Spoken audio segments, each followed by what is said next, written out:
All right. Welcome, everyone who is here with us. We are excited to be in the space with Mentor New York and the Mentoring Matters Conference. This is just one of the most great opportunities for me as an adult is to be able to spend time with young people who eventually will be able to take over for this old guy who is going to need to sit down and take a break at some point. My name is Marcus Struther. I am the president and CEO of Mentor California, and I have the pleasure of being able to work with these 5 amazing young people in a few different capacities. A couple of them are youth board members with Mentor California. Some of the others are with our state superintendent, and they'll speak more to that and introduce themselves soon. But we just wanted you to know that today is going to be about how we lean in with young people, right? Thinking about a youth inclusive board culture, thinking about how they can be a part of the mission, thinking about how young people's voice can really be heard, as opposed to just having them in the room to say they're in the room. How do we really allow them to lead? And as adults, get out the way. 5 things that I like to tell adults when we think about this work is 1, to lead with love. When we're pushing forward with young people, always lead with love. 2, empower young people and then affirm them in the work that they are doing. 3, as I just said, get out of the way. Once you empower them, get out of the way and let them do what they do. They will amaze you by what they can do. 4th thing I will say is then listen and observe, because they will tell you or they will show you exactly what they need and when they need you. And when they do that, the 5th thing I always want you to remember is to show up. As adults, when young people say they need you or they are coming to you for questions, if they are leaning in to be able to get some type of guidance, show up. If you can do those 5 things, everything else will come a little bit easier. But what I know is that I'm only giving you my perspective, and we have 5 amazing young people that are going to give you so much more. So with that, you 5, I want you to do me a favor. And I'm going to start with Fiona, and then Fiona, I want you to pass it to somebody else just in terms of introductions today. Alejandro is going to lead us off with our questions, but first, let's introduce ourselves. So Fiona, tell us your name, what organization you're representing, and then just a very quick 30-second why mentoring matters to you would be great. Fiona, with that, I'm tossing it over. Okay, so hi guys, I'm Fiona. I'm a junior at Northwood High School in Irvine, California, and I'm here today as a representative from the State Superintendent of Public Instruction's Youth Advisory Council. I think mentoring matters to me because the people, like as you all know, the people you surround yourselves with influence us so much, especially the people you look up to, like a parent or a teacher or a mentor. And I think it's super important that everyone is provided with equal opportunities and support as youth when it comes to these important people, so that we all receive the best guidance as possible and work to achieve our full potentials. And I'll pass it on to Taryn. Okay, thank you, Fiona. Hi, I'm Taryn Thomas, and I'm a senior at Beaumont High School in Beaumont, California. I'm also part of the California State Superintendent of Public Instruction, Tony Thurman's Youth Advisory Council, and we're underneath the guidance of the California Department of Education. Why mentoring matters to me is that we all need our own personal North Star to navigate us in the right direction.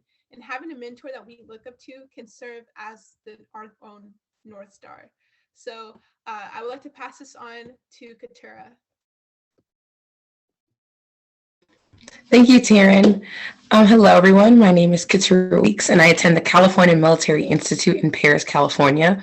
I'm a senior, and today I'm representing, like Fiona and Taryn, the State Superintendent of Public Instruction's Youth Advisory Council.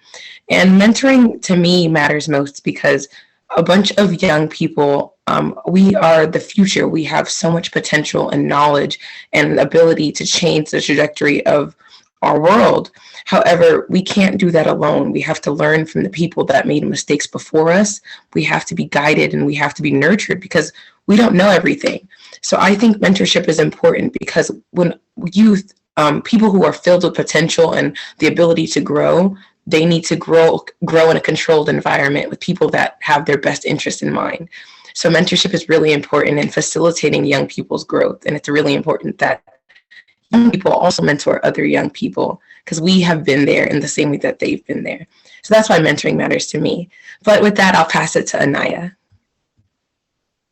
Hi everyone, I'm Anaya Bullard. I currently attend Poly High School as a junior, and I'm with Mentor California. Mentoring matters to me because, like Katura said, we are the future. I think that if we're able to learn from those that have made those mistakes and that are in our shoes, we're able to then lead as the future, and even by us learning, we can teach those that are before us. So that is why mentoring matters to me, and I'll pass it on to Alejandro. Hi, thank you, Anaya, for passing it over. My name is Alejandro Gallis Cervantes. I am also part of Mentor California's Board of Advisors. And for me, mentoring is very important because, at least for myself, it realigned my life's path. An individual walked into my life when I was at a divergent point, and it just realigned my whole life's purpose, where I was going, and I'm so grateful to be here, to be in this spaces, advocating for other youth that are just like me, going up into this spaces. So it matters when somebody's there for you, and especially when there wasn't somebody there for those youth. Love it, love it. Thank you, Alejandro, for ending that piece of it. And all of you said something that is extremely important around mentoring, and I'm sure folks got a little bit just from those introductions, so that's phenomenal. Alejandro, I'm glad you're still off mute, because I'm going to lean into you as we go into these next set of questions for you all to really help us as adults, as organizations, think about how we have young people involved in our work, and how we are intentional with making sure that you all are leading a lot of this work. Alejandro, I know you alluded a little bit in your introduction to someone coming into your life, and I know your story, and I know Michael Lynch. I'll lift up his voice right away and what he has meant to you. But I think there's something that we need to think about as organizations in terms of our mission, right? How do we as organizations make sure that our mission is youth-centric, making sure that our mission is aligned to working with young people? How do we do that? What would you give us as advice in doing that work? And then after Alejandro answers, anybody please jump in and share more. Yeah, I appreciate that, Marcus, and thank you for elevating Michael Lynch. Matter of fact, he's actually running for City Council in District 3 in Sacramento. I joined his team to give back to the man that helped me get to the place I am. So, if you're in Sacramento, vote. But creating an inclusive mission for an organization goes beyond, writing a mission statement. It goes beyond putting letters onto paper. It starts with actions. So creating inclusive spaces is a starting point, because it really thrive and sustain and incubate those inclusive mission statements. And creating inclusive spaces can be derived from a simple function of culture, space, and opportunity. At Mentor California, as a huge example, the board worked together to create a welcoming and receptive board culture for everybody, especially for the youth board members. And I won't talk for Anaya, but at least for myself, that created the foundation of an inclusive space, a space in which I was able to provide authentic, valuable thought leadership, which was easy because I didn't feel pressure to speak, and I didn't feel penalized for saying something that didn't align with the organization's mission. And of course, compensation goes without saying. Youth need to be paid. It's part of an inclusive environment. If there's hierarchical structures, there needs to be a level playing field in terms of compensation. And creating a space for youth and providing opportunities to grow are an easy part and can be programmatically replicated. What is hard, and what I've seen organizations miss most often, is cultivating that youth inclusive board culture. And if you miss that, both your board, your youth, the people you're trying to serve won't benefit much, if at all. And to build that culture, it takes an aligned effort from all the board members, from all the staff members, from everybody involved in the organization, to be welcoming and receptive of youth. Mainly because sometimes, and a lot of times, youth are put on this pedestal, kind of like this mascot, this individual that's a part of the organization to rally support, but not really is given opportunity to provide an actual contribution. And when the work is aligned and when youth are contributing and they feel engaged and empowered within the space, then, you know, you could get more Alejandros, you could get more Anayas, you could get more Fionas, more Terines, more Katerias. You know, oftentimes organizations tell me, Alejandro, we could do X through Z, but we have a hard time finding amazing youth like you. And, you know, thank you. I appreciate the compliments. It only elevates my ego, but I wasn't that youth at first. You know, before Michael Lynch, I was on the verge of dropping out. I didn't really have any thought about anything moving past my future. But when when a space is inclusive of my ideals, of my personality, of who I am, and see me and acknowledge me and treat me on the same equal platform, then that makes a difference. That creates a space, an incubating space for organizations to nurture more youth and provide them an opportunity to increase and polish the work they're doing. So I think my question for organizations is, what are you doing to making your organization an exclusive space for youth? I love that, Alejandro. I love that. Anybody want to jump in? I heard so many different things, but I want to hear from you all. Taryn, I see you're off mute. Yes, so I just wanted to add on to what Alejandro said. That was beautifully well said. So I just wanted to say thank you for sharing a little bit of your story. And then also in terms of making organizations more youth-centric, most issues, if you think about it, will be will affect youth in due time. So whatever an organization's current mission is, so for example, if an organization is focusing on ending homelessness, there's of course youth homeless or youth that might become homeless later down the road. And so again, making sure you're advocating that youth get involved in these organizations, getting involved in these resources, because sometimes the issue will impact them later down the road. And if we talk about for example taxes, and there's a lot of financial illiteracy in today's time, which might not directly impact youth right now, but later down the road they will become adults and then they will need to have financial literacy. So again, a lot of missions might not be youth-centric, but it should try to be, because again, all the issues that organizations try to focus on will be will be later affected by youth. So right. No, I love that. I love that. Absolutely. At some point, right, especially if we're in the space of teaching, at some point we need to recognize that you all are going to probably cross this path in some way, whether it be you personally or someone close to you. Somehow it may affect you, for sure. I want to offer it out and see, Fiona, Couture, and I, you got anything else you want to share? Oh, I see you, Fiona. Come on. Sorry. First of all, thanks Taryn and Alejandro for speaking on it. I totally agree with both of you.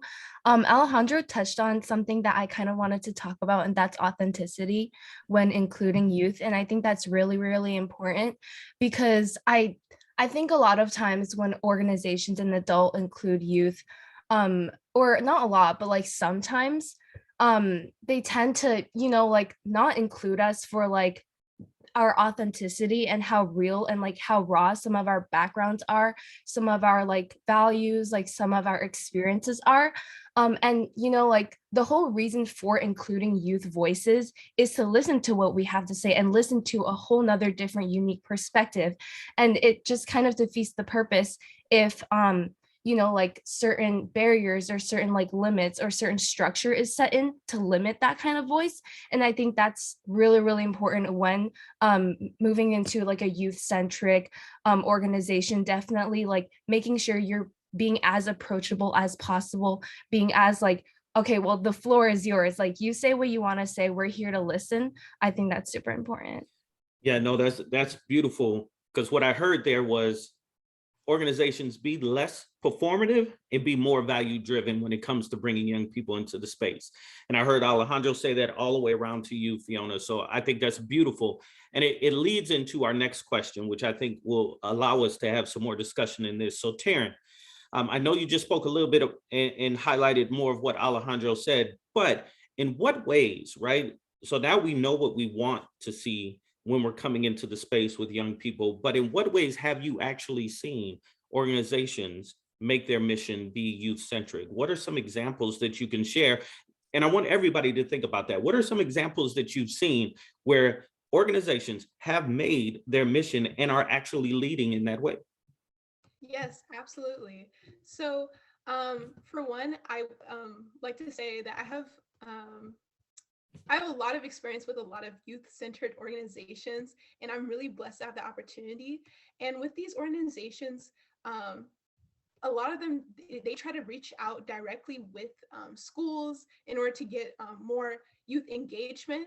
And again, so for example, one organization I'm a part of, actually me and Fiona are a part of, is called the California Association of Student Councils, which is youth-led and youth ran pretty much. And we were founded underneath the California Department of Education back in like, I believe 1951 or something. And yeah, and so with being a part of this organization, what we do is try to like advocate for more youth representation, whether that means establishing more student board members or establishing more youth city youth councils. We also have like biannual conferences where we work on leadership or advocacy. Again, this is all youth ran, and this is we're on a like we're constantly on the run, and we don't have any like real like supervisors that watch over us or like tell us what to do.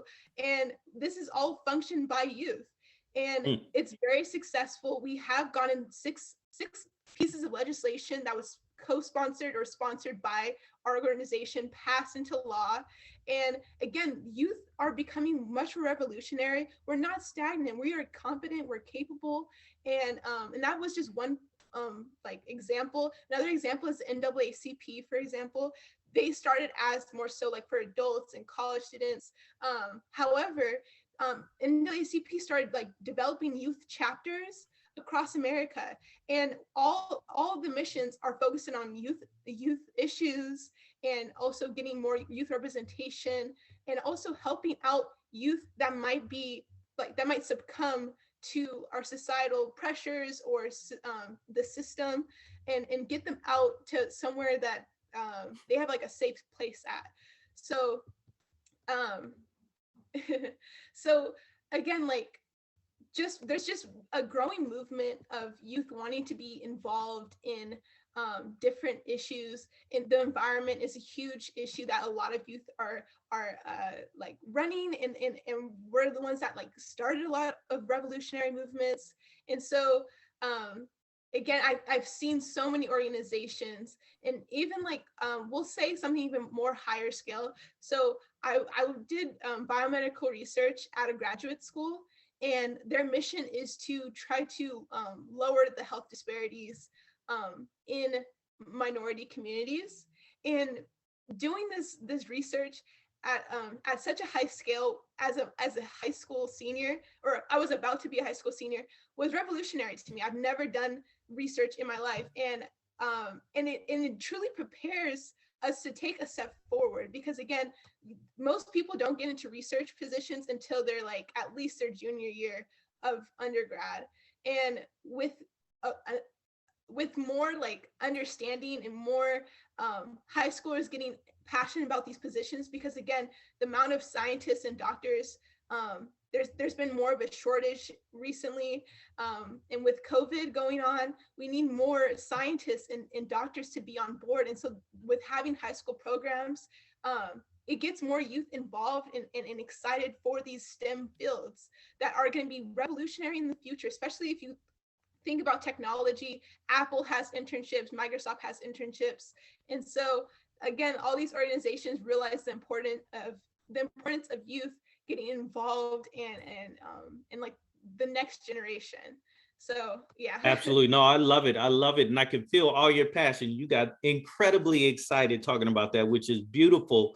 And I just want everybody to know that's watching that you are looking at a soon to be Stanford University student who we are incredibly proud of. Graduating class of 2026. Am I right, Taryn? Am I right? 2026? Yes. Absolutely. Absolutely. So I love that. Love that. All great stuff. Anybody else? Anybody else? What are some examples that we can give to the audience today, thinking about how we've seen it? Anaya, I seen you came off mute. Yeah, so just to quickly add on to that, I think it is highlighting the fact that we are capable. If organizations can just give us the floor to lead it on our own, then we can really bring our ideas to life. I know with working personally with Youth Mentoring Action Network, they gave us the opportunity for it to be for the youth to lead. And we had a great turnout. I think if we all can just come together as youth, we can really make something beautiful. So it's honestly just believing in us and not only telling us what to do, but guiding us. So I think that's also really important. Love that. So belief, guidance, opportunity, right? And then again, get out the way, like let us do what we do. And just in case folks don't know, Youth Mentoring Action Network, the leader of that is Dr. Tori Wieston-Surdon. I know many of you may, but if you have not, you need to get her book, Critical Mentoring. It'll help you through some of what is being talked about right now. But yes, I've heard Youth Mentoring Action Network, NAACP, of course, the California Association of Student Councils. Anybody else before we go into our next question? Any other examples? Couture. Yes. Even the organization that me, Fiona, and Taryn are representing currently, the Youth Advisory Council with the superintendent, this new cohort was completely designed to advocate for authentic youth voices.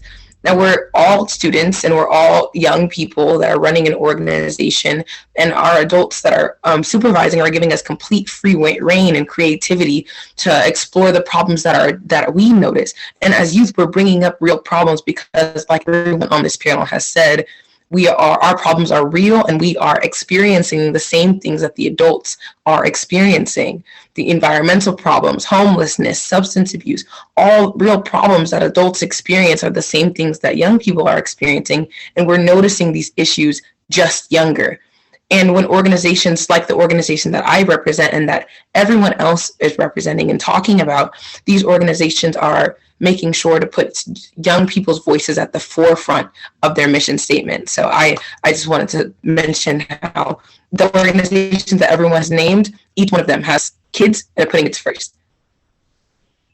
Phenomenal, Couture. And you said something that is really interesting that I always have shared in my time as a high school administrator with my teachers. I used to always, I still to this day would hate this statement. And young people, you could tell me if you feel the same way, but teachers, when they would say, or mentors would say to young people, I got to get you ready for the real world. And I would always wonder, what is happening between 0 and 18 that we think it's fake, right? Like there's nothing real happening for young people from 0 to 18. Because once you get out of high school, that's when the real world begins. And it was something that always bothered me to hear. So to hear you, Couture, talking about, we're going through those same problems. Some of us are homeless at 12, 13, 14 years old. We do have young people who have substance abuse disorders at a very young age. We do have young people who are stressed, going through anxiety, and especially right now, after this COVID pandemic. And I shouldn't say after because it's still here. So with this current pandemic, right? All of what everybody is going through. So it just was something that always bothered me, was to hear adults say, we're getting you ready for the real world, as if you're not already in that space. So thank you for lifting that up. That's phenomenal. So before I go into the next question, anybody else? Anybody else? Cool. I'm dancing. There's no music, but I'm dancing. We're gonna go with it. So Fiona, I'm coming your way. So now I really want all 5 of you, if you have something to share with this, I really want you to share 1 or 2. What are some roles, right? Like, okay, we've brought you in. And of course, I'm biased. I could talk about what I do with all 5 of you, right? My 2 youth board members, you all who have led youth design labs, the 3 of you, Couture, Fiona, and Taryn with us. I could speak to that, but I want you all to tell them, what are roles, Fiona, starting with you, that young people can play in organizations that are crucial? You said it earlier, value added. Yeah, so I think just the short answer to this question is literally a ton. I think that youth representation in organizations is like super win-win both for adults and for youth. Youth have a lot of flexibility when it comes to getting involved in an organization. So it just really depends on the kind of path that a certain youth wants to go or how involved they want to become. All options are great, just some options that I can think of the top of my head are just like even serving on some kind of youth advisory council like Taryn Katura and I do, or becoming a youth representative on a board of advisors or a board of member in a certain organization, like Anaya and Alejandro, for already existing organizations. So what this kind of looks like when you're on some kind of youth advisory council is sharing youth perspectives on issues that directly affect us youth and helping policymakers and adults kind of gauge what would benefit the youth population of their community most, because we do make up so much of the population anyways. And I think when it comes to something like this, most of the time, a lot of adults are very, very willing and more than happy to hear what youth have to say. So if you're youth out there and you want to get involved, don't be afraid to. There are ears everywhere to listen to what you have to say. And I think like another way, some youth have even like started their own passion projects or become involved in their own initiatives, whether that be like clubs, nonprofits, and others. It really just depends on what your personal preferences are. I think there are so many options out there, and identifying the kind of impact that you want to make. But I think that overall youth play such a crucial role in the organizations because not only do we bring authentic voices to the table, we're constantly being, taught and being mentored and being shaped into aspiring leaders. And at the same time, adults and mentors can gain insight on the needs of youth and properly like make sure that they're including all facets of youth in whether they're dealing with policymaking or like advising or curriculum making or anything like that. Love that, Fiona. Fiona, hearing you talk about policy making makes me think about Alejandro, so I'm putting him a little bit on the spot, thinking about that work.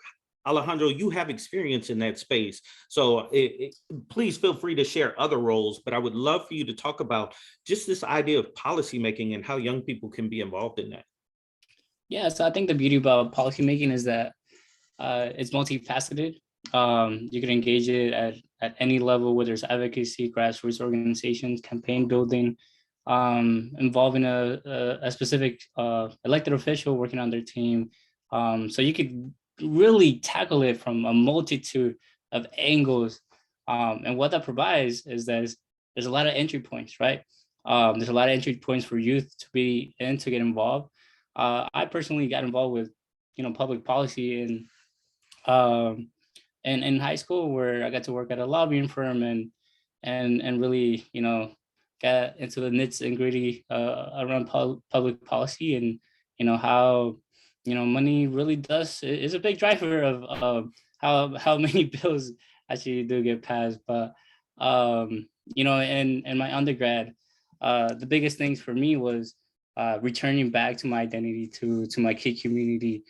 Who am I serving? And one of the biggest things was, going through K-12, I was called an at-risk youth. Mm-hmm. So we got together with IYT, with some other folks, with an assembly member, and, now we're at Promise Youth. So very small little things like that are small and huge wins. And for youth specifically, the biggest role that I think they could take is to take their representation into their own hands. Because, if you're not 18, you can't vote. you could, pick up a weapon. You could do a lot of extra things that you could drive. You could do a lot of things, but you can't vote. So especially when you're a lot younger, being able to access those spaces is crucial for creating the systems that support us. Yeah, love that. Absolutely. And I know, Alejandro, you also spend time as an intern with Mentor doing some policy work. which has been beautiful. And we are hoping to gear up here at Mentor California and leaning in on some more policy work very soon, especially around mental health. So love that. Thank you. Taryn, I seen you came off mute. And then if anybody else has some more to share, please jump in. Yeah, so speaking about policy work, again, back to California Association of Student Councils, we're also heavy on policy work. I did mention a little bit about the 6 pieces of legislation that we have sponsored or supported, or that we've gotten written into legislation. Like, that's obviously awesome, but also how we get there is important. We also have conferences such as, it's called the Student Advisory Board on Legislation in Education, where essentially we get to present, where the youth get to present proposals and ideas from a previous conference to present to the assembly committees on education. And just imagine how like inspiring and impactful that is. And especially like some adults haven't even ever spoke to the assembly committee, but these youth are gaining these experiences on how to write formal proposals for assembly members and being able to talk to them. And also, we also have experience in talking to the State Board of Education. We also get proposals to them in our, it's called the Student Advisory on Board of Education. And again, we have all this experience. And again, some adults have don't even know our State Board of Education. And so again, it's important to give youth these opportunities to gain experience, because these are going to be our future politicians. These are going to be our future policymakers, our bill writers. And again, and Fiona can also speak to this if she wants to jump in and add a bit about her own experience. But again, these conferences are I believe the first in our nation to have students and youth be able to talk to our policymakers directly. And it again is revolutionary. And I think more organizations should strive to get to that level. And again, it's truly inspiring to see, and especially if more adults were able to witness what we're doing as a youth, they would be blown away. They truly would. So. No, I love that. I love that. And I'm right there with you. I'm sure they would be, just like I know they're blown away with you all right now. Fiona lifted up something that makes me think about Anaya. Recently, Anaya and I were back and forth talking with each other. And what I loved about that conversation was Anaya felt okay. And Anaya, I'm leaning into you right now to say to me, Strother, how can I do more? I want to help you more. I want to be more involved. What else can I do? Right? So even being okay asking those questions. Anaya, can you lean in just a little bit more in terms of your thinking and why you wanted to be more involved, or how young people can feel courageous enough to be able to step into a space with adults to say, basically, Anaya said, I need you to use me more. I got more to offer. What else can I do? Yeah, so from my personal experience, it's more than just about listening to you. It's about what happens after and the actions that are followed with it. So sitting on Mentor California, sometimes I'm not going to lie, I do struggle. It is more adult-centered, and because of that, sometimes I don't know what's happening. I don't have that much experience. I do lack the experience.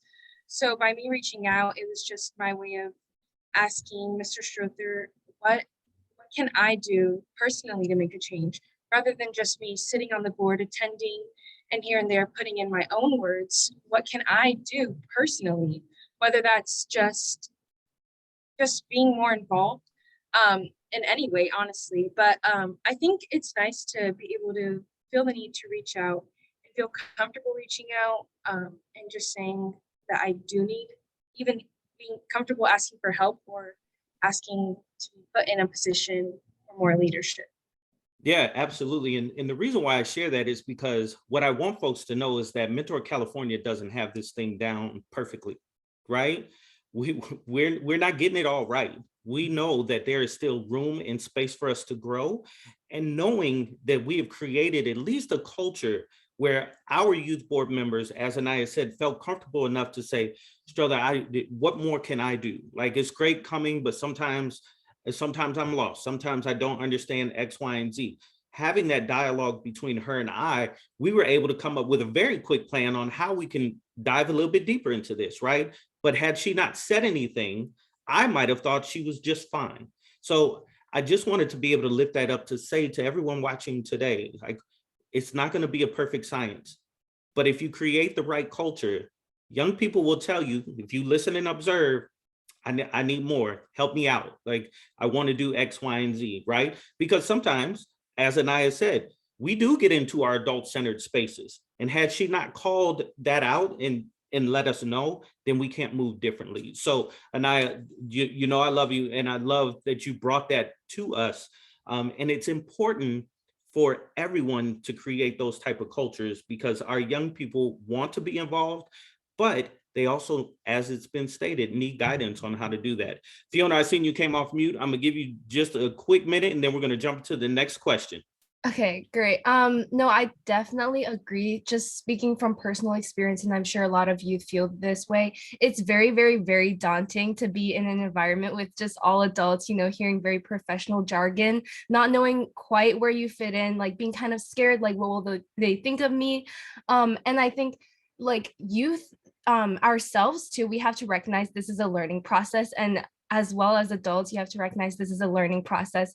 So like definitely just making sure that you're making yourself very, very approachable. It helps us out on the receiving end so much, because just because we aren't, you know, speaking up, it doesn't mean that we don't have ideas. It doesn't mean that we're not ambitious. It just means that sometimes we just don't know how to utilize those ideas. We don't know how to put them into action. We don't know how to ask the right questions. So yes, the culture is so important. And I can definitely testify to like being a little bit scared of, you know, like speaking in front of some adults sometimes. Love that vulnerability, right? It's important. It's important because here's what I will tell you, young people, as adults, we get scared when y'all come around too. And it's not because we think y'all gonna do something, it's because we don't think we gonna get it right, right? A lot of adults may not share that, but it's just real, right? We don't know, and we don't want you to feel left out. We don't want you to feel that. And sometimes there are adults who just aren't getting it right and aren't willing to change. But I would say most adults want to do better. But I love that vulnerability, Fiona, for sure. Alejandro, did you want to say something real quick before we jump into the next question? Just real quick. I see. Go ahead. I appreciate it, brother. You know, Fiona really touched in like a crucial kind of like topic for myself, is just that like professional jargon, right? Professionalism, which is a big entry barrier for youth. I think, you know, for myself in high school, when I was involved in internships, that was the hardest part.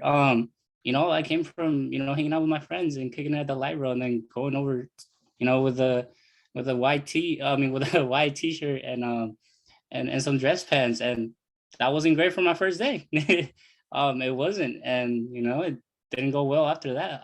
But there's a big problem where there's professional culture or environment is not inducive or inclusive of youth who aren't up to speed with it, right? Because it is a jargon, it is code switching, it is, you know, being able to assimilate into that space.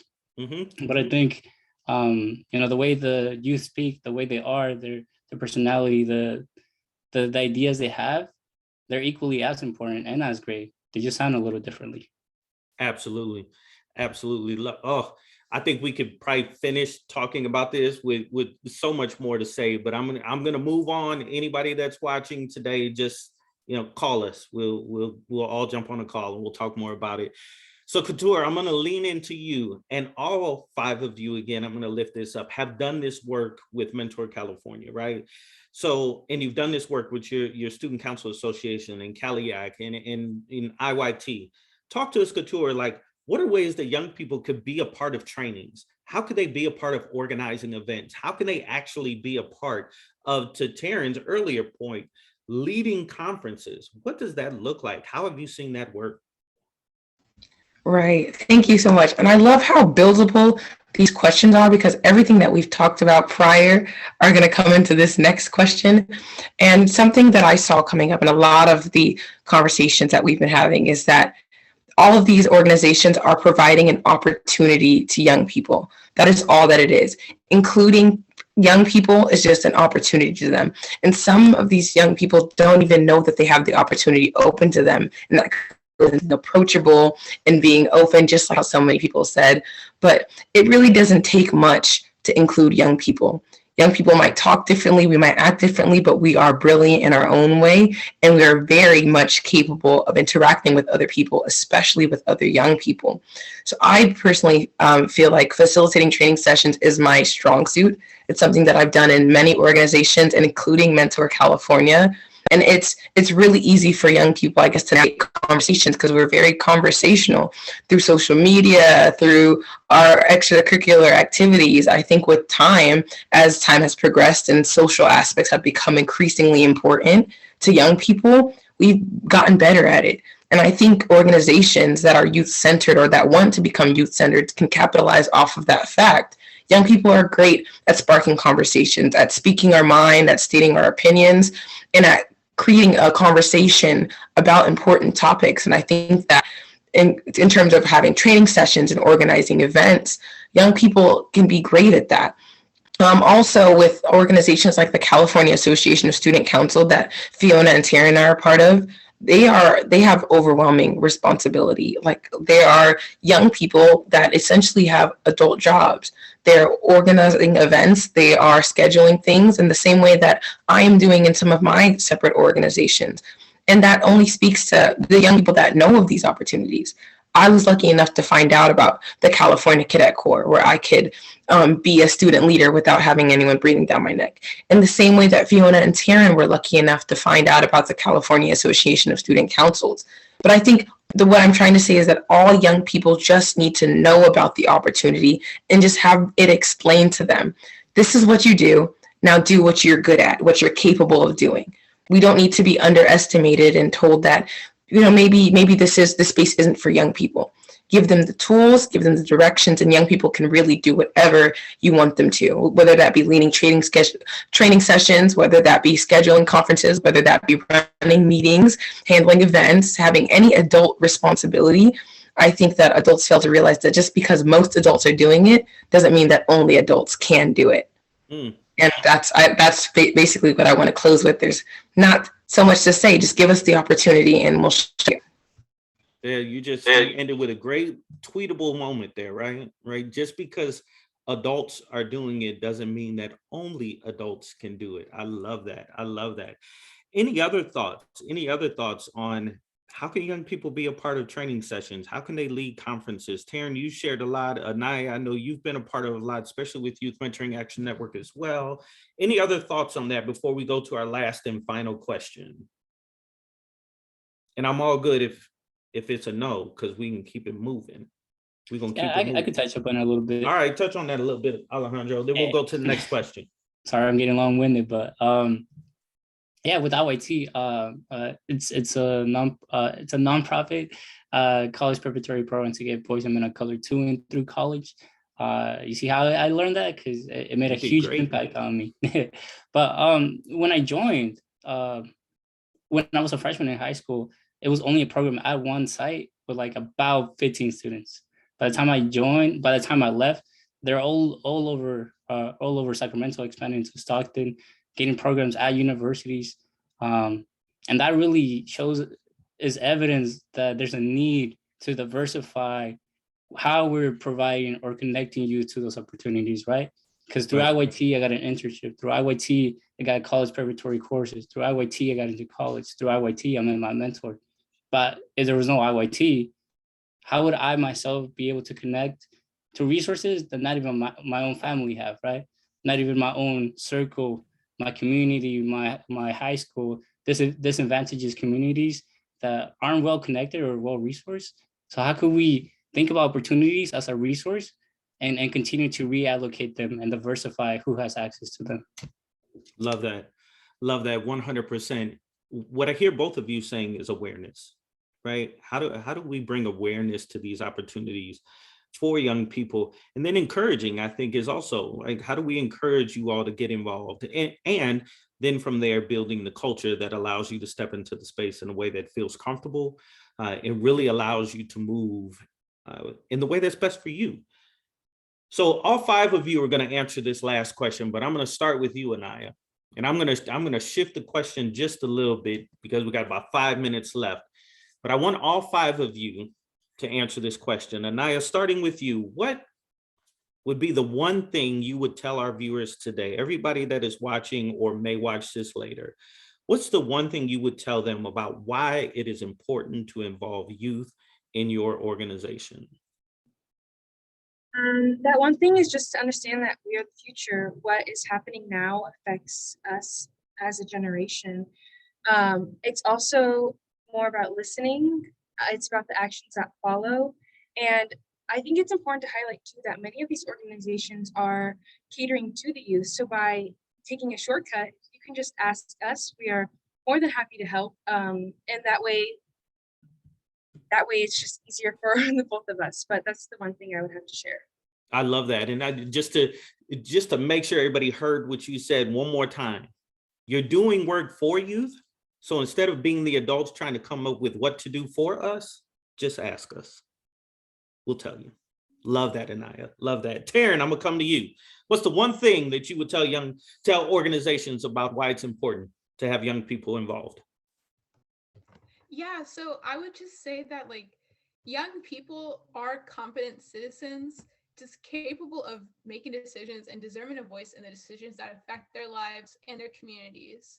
And so, like I said at the very beginning, some of these issues are or will be impacted by youth and or affected by youth. And so just youth are more capable than you think at the end of the day. And I feel like a lot of adults underestimate us and underestimate our abilities, our skills, our knowledge. And I say, like, if you talk to some of the leaders, the youth leaders that are running these organizations, these movements, they're everywhere. They're everywhere from California to New York. They're everywhere. And again, and I just feel like as more adults talk to these youth leaders and recognize how well spoken, how intelligent they are, the different perspectives that they bring in. And again, even back to like the whole professionalism issue, sure, we might sound different. However, we still can have a different perspective and bring in ideas that are new, okay? Because again, we might have a better understanding of culture, we might have a better understanding of social media, of technology, of street smarts, rather than being knowing jargon and things like that may not entice youth, but we might know other things that adults aren't aware of. And so again, I just feel like with youth and adults, we can both benefit each other from listening to each other, from respecting each other, and again, valuing each other's opinions, and also continuing to empower youth. So yeah. Absolutely. Absolutely. Thank you, Taryn. Thank you. I love it. Fiona, what's that one thing? I think if I could tell any organization one thing, it's definitely that all of youth are super driven. We're very, very empowered. We're very, very more than eager to help out and to voice our opinions. And I think that's really, really important, because sometimes I understand that we're not, like our ages put us not at an optimal position to make change. Like, not to call Taryn out or anything, but she's Stanford bound, but she doesn't even have a license yet. And it's just stuff like that. But that doesn't mean that we're not incredible and we're not brilliant, because we do bring very, very unique things to the table. And I think that as youth and older generations work to bridge that gap between us, that transition, because ultimately we will grow to be the future leaders. I think enforcing that bond between our generations is really, really important to provide a smooth transition, and just so that us youth can be enlightened with all the knowledge that you guys have too. Absolutely. Absolutely. I love it. I love it. Taryn, we're going to work on that license. I'm just going to say that out loud. Couture, what's that one thing? Okay, so one thing that I would say to any organization listening is to make sure you're opening your opportunities to young people. Young people are very qualified. Young people are very capable, but they won't have the opportunity to show you if you don't give them the opportunity. To any adults listening, I would tell them that to not minimize the problems and the experiences of young people. Like we all said in this panel, young people are in the real world too. We're dealing with the same real world issues, and they need to be acknowledged as real and dealt with as real. as well as that, young people have the potential to be great, and we need to acknowledge that their potential isn't little kid potential, or you're doing okay you're great for a 16-year-old. They're just great. Yeah, what I would say to young people, and this is the last thing that I'll say, is young people, you are change makers, you are transformational, you are leaders, you are whatever you want to be in life. Just don't let anyone tell you that your opportunities are not allowed to be yours and that your experiences are not real. You have the potential to do anything you want. And that's what I would say. There you go with the tweets again. Just dropping tweets. Just dropping tweets. Push that out there. I love it. Alejandro, end us out, brother. End us out. Hey, would have put me on the spot, huh? No. Yeah, come on. Hey, I appreciate it. You know, I think I would challenge organizations to see how youth respond when they're taken out of their context, right? When they're taken out of their high school, out of their community, out of their little world that's normalized. You know, the grass is a lot greener on the other side, and you'll see the potential ideas, the things, the strategies that they employ that will make, you know, themselves, their brothers, their sisters, live in a better world than they do right now. It makes a huge difference. It's a new perspective. Absolutely. Makes a huge difference just to allow people to see the opportunity of the world and what it has to offer and what you all have to offer to it.